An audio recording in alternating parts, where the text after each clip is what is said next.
Crime बढ़ गया। देखिए, घटना सिर्फ अपराधियों के द्वारा घटी हुई ये घटना नहीं है।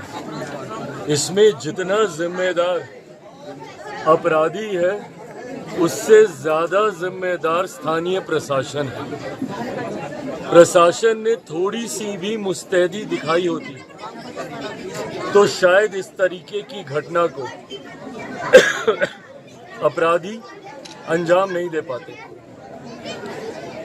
इतने दिन तक बच्ची गायब रही, लगभग 1 महीना 13 दिन तक। अगर प्रशासन ने अगर मुस्तैदी दिखाई होती तो संभवतः बच्ची को ये लोग जीवित ढूंढ पाते।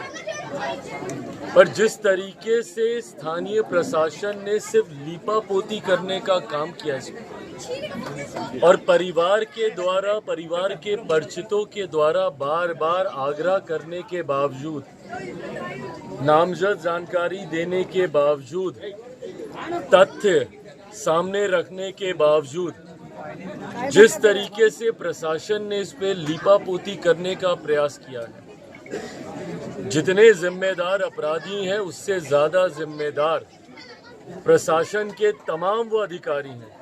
और मैं सिर्फ प्रशासनिक उन अधिकारियों का मैं नाम नहीं ले रहा हूं जिनके ऊपर कार्रवाई की गई है या जिनको बर्खास्त किया गया है, वो तो छोटे अधिकारी हैं। इसकी गाज बड़े अधिकारियों पर भी गिरेगी और गिरना जरूरी है जब तक उनके ऊपर कार्रवाई नहीं जब तक उनके ऊपर कार्रवाई नहीं होगी ये लीपापोती का कार्य इसी तरीके से चलता रहेगा। बिहार में जिस तरीके से अपराध और अपराधी बेलगाम हो गए हैं, ये बिना प्रशासन की मिली भगत के ये नहीं हो सकता है।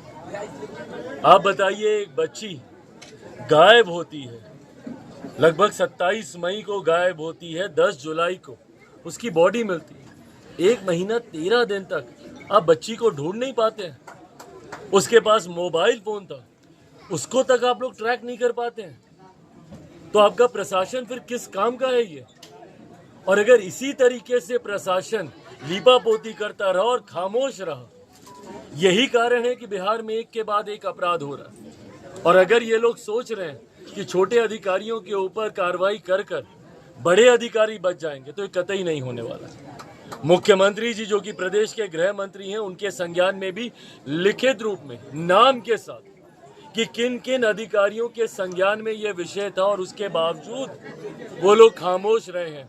उसके बावजूद उल्टा आके परिवार को प्रताड़ित करने का कार्य किया जा रहा है। काउंटर इनके ऊपर कोई FIR होती है तो यहाँ पर आकर परिवार को तंग किया जा रहा है जिसकी बच्ची गायब है।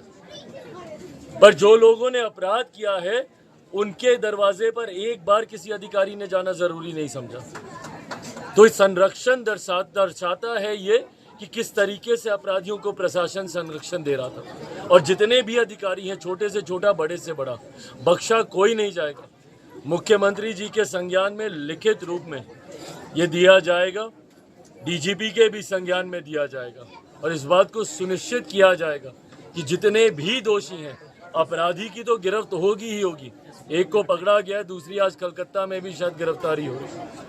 पर जितने प्रशासन के लोग हैं, जब तक उन पे कार्रवाई नहीं होगी परिवार को न्याय नहीं मिलेगा। श्रीमान, पीड़ित परिवार को भी लगातार धमकी दी जा रही है, उनकी बहन को भी धमकी दिया गया है कि एक को तो मार दिया, चिंता का विषय है ही भाई। परिवार में एक ऐसी घटना हो गई, कल को भगवान न करे दूसरी बच्ची है परिवार में, ये जिम्मेदारी भी प्रशासन की बनती है कि इनको सुरक्षा दी जाए परिवार को। पुलिस मोबाइल बिहार में क्राइम हो रहा है, मंशा ही नहीं थी ना।